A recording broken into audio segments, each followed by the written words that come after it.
parcelle nous a quittés en 2010. Aujourd'hui, Camille, ma petite sœur et moi, nous occupons du domaine. Et les choses sont assez similaires que depuis l'époque où il nous a laissés. C'est-à-dire qu'on travaille toujours dans le même style que certains appellent nature. On pratique les macérations carboniques à l'ancienne, un travail très traditionnel. On cultive les vignes de manière bio. La seule différence aujourd'hui, c'est qu'on a peut-être la chance d'avoir des outils de plus en plus performants, des tracteurs qui labourent mieux, des outils pour analyser plus rapide. On a de la chance que les techniciens viennent nous mettre à disposition des outils. Mais dans la même idée, on tient à vraiment faire attention à vinifier, à maîtriser tout le processus de A à Z. Et en général, on fait surtout confiance à nous.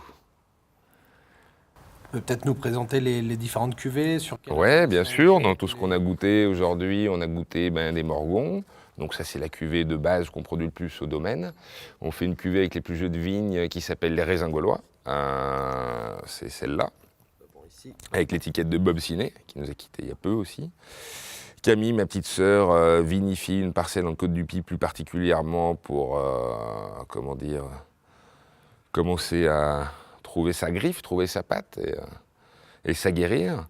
Donc c'est celle-ci qu'on a goûtée également. Et les millésimes où la récolte permet de faire une cuvée, on va dire, plus bourgeoise, plus bourguignonne, uniquement que des vignes très très vieilles au domaine, on fait cette cuvée Marcel Lapierre. Donc là c'est vraiment une production très très limitée. Combien de bouteilles sur on est capable d'en faire 10 000 par millésime et on est capable de faire 3 millésimes par décennie. Il faut vraiment qu'on puisse d'abord faire un morgon de belle qualité pour se permettre de mettre en bouteille à part les cuvées les plus anciennes. Voilà l'idée. Et là, l'âge des vignes sur cette cuvée? L'âge des vignes, entre 80 et 110 ans. Donc des vignes très vieilles. Alors après, l'âge d'une parcelle, c'est toujours une question compliquée que beaucoup de gens se posent. Il faut savoir que tous les pieds n'ont pas l'âge de la plantation. On en a remplacé. Ce qui est important, je trouve, c'est de les remplacer tous les ans. C'est-à-dire qu'il y a des pieds qui ont 109, 108, 107, 106, ainsi de suite, puis des pieds qui ont 2-3 ans, et tous les ans, on va changer sur un hectare une vingtaine, une cinquantaine de pieds qui vont dépérir, soit parce qu'on les a cassés au tracteur, soit parce qu'ils sont vieux, ils ont été malades. Donc on peut estimer que le pourcentage de pieds originels sur des parcelles comme ça doit être de 35%.